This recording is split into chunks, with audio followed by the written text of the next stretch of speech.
So I heard that our schedule changed. We're ending at 7. Is that? Is that? More, yes, more SaAMS. Someone named Sam said the schedule changed. Um, so I wanted to share a few thoughts and notes, especially the latter part of the day. I also didn't have a chance to thank Dr. Heather Agler for working so hard from within the FDA with Dr. Weininger on advancing the SaAMS collaborative community. They did very heavy lifting to make this a reality.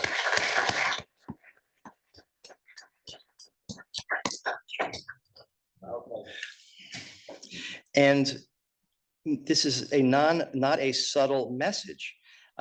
Heather, I would like, actually, when you get a mic in your hand in a moment, I think what you said may not have been very obvious about the implications of you talk about OHTs, you talk about internal, right, kind of things. What you said has such huge significance, I think, to the industry of what that means about what you're thinking about internally at the FDA in terms of leveraging the collaborative community. Yeah, so I think we talked about, trying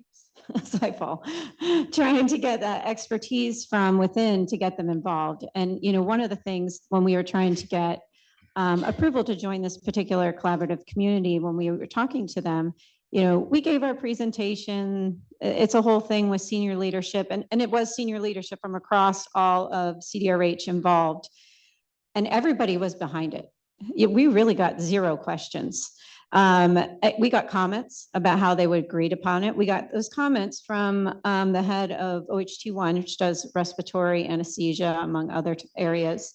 And they're like, we need to be included in this. We want you to come back and brief us on everything that's going on. We want to participate. So, when I said that, we really did mean it. But the only question that did come up really wasn't focused on us. It was our center director, Jeff Shuren, saying, so we're involved in all these collaborative communities. What have we accomplished? And, that says to me, okay, we're going to focus on accomplishing something. And that gives us leverage internally to be like, this is a center initiative. This is something that our leadership believes in. And so we're going to be able to use that to help get that participation internally. We fight with resources just like everybody else, but, we really want to help this area grow. We've been involved for so long, and we really want to see the needle move forward. So we're excited about that. Heather, thank you very much for adding some richness to that. Some of these things are code words to the world, and really grateful for the FDA's collaboration. It really has been a collaboration. The other thing that I noticed, there was some talk throughout the afternoon about, and Dr. Peng mentioned, is autonomy too far a reach? And then we had a conversation about the smart versus autonomous. So there's someone in the room who has worked out some of this conundrum, and it's Dr. Bentley from the Office of Naval Research, who, frankly, I was thrilled that you traveled up here, and it's great to see you again. And one of the projects Heather showed on the screen, and if I remember correctly, there may have been some challenges or thoughts about naming something with the ACCS and what that stood for versus automated or autonomous, and how far one could push the envelope. Is that right? Yes, that's fair. A microphone available? Very kind of you to mention that, Julian. Dr. Goldman. First we called it autonomous, but that was the far reach. Well, here's a mic. Thank you. This system won't diagnose the patient and then determine everything that the patient needs and do all of it. It is hopefully automated so that much of the care can be made more routine and the system can look after the care. But going all the way for autonomy, I got to wait for you to do a few more years of work. But I'm very supportive of what you've been doing here, and I'm really happy to be back in the fold of the SaAMS This has been great. Thank you.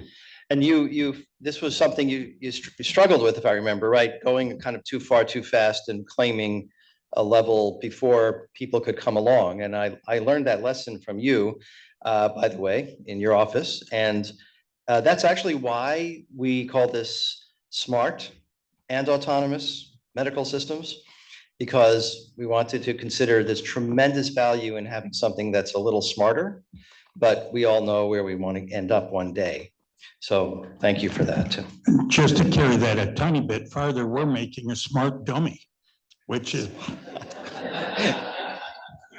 There you go. Yeah.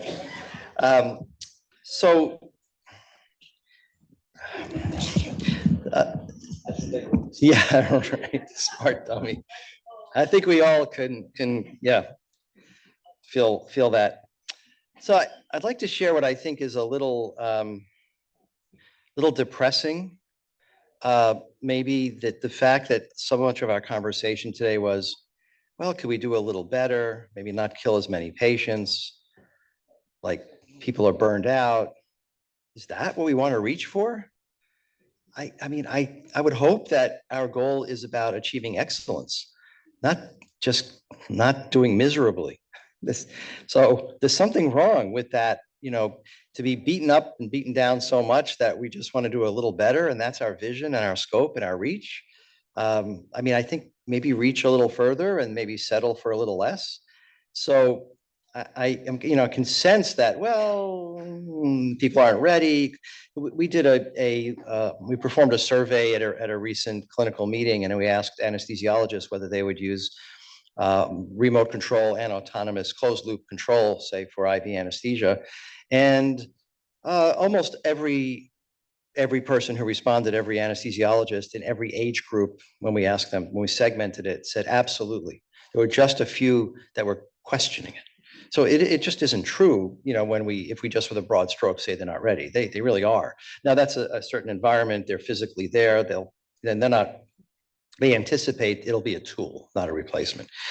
But I think that we have to stop, and we need to go back to what brought many of us into the field of healthcare, whether we work at a regulatory agency, a funding agency, a research agency, a medical device company, an IT company.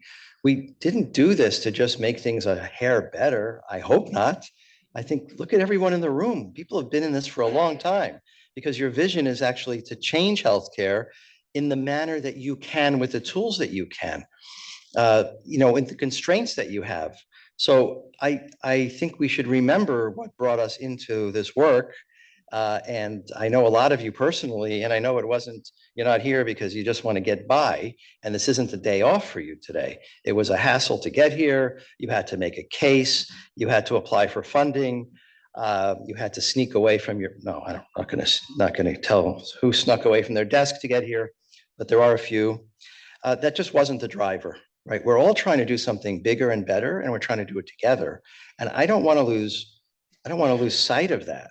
I mean, imagine if we had a means to stand up several environments in a few hospital or clinic environments around, I'll say the US, but it really should be globally. And what if we could show excellence? What if we can show patients are happier? Fewer patients have near misses. We have to then look at the near misses, right? We don't just want to look for the reduction of deaths in hospitals. Do you want to just be thrilled because you didn't die? That's just not excellence, right? You should be happy with the experience. Your family should feel that you're not at risk in your healthcare experience. It is potentially the worst days that you can have when you feel at risk, when you can't protect yourself, when you're confused, and when you're in pain, right? You feel vulnerable when you're in the hospital or in any healthcare environment. So I think we shouldn't be looking for a marginal improvement. We should be looking for a transformational improvement, and the ability for everyone to contribute meaningfully despite what limited scope they may have to contribute. So, if you're a cybersecurity expert, Chip, that doesn't mean you have to be able to diagnose something, but you have to help make sure that it's secure by thinking through the architecture and ensuring that that can be done. So, if we could build demonstration environments, real world clinical demonstration environments. You can call them clinical sandboxes. Through the Massachusetts Health Collaborative, there are digital sandbox labs, and linking these preclinical test beds to the clinical environments would allow us to iterate, because you can't easily modify a normal clinical environment, in use, but you can if it's been built for that, which reminds me of the OR of the Future project. In the earliest days, we overbuilt it. We over-resourced it. You have to for a clinical sandbox. You have to have extra clinical engineers and extra clinical staff and extra resources. And then you can diffuse that innovation out of those environments. But you also have to way to rapidly iterate in non-clinical or preclinical environments. So why can't we stand up a number of those?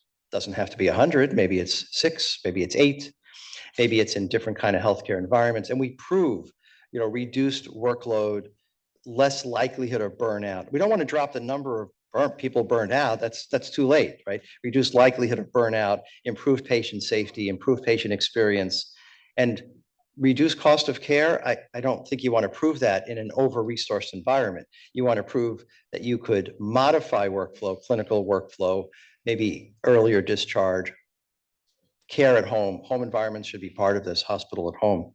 So I think we want to go back and remember that our goal is excellence.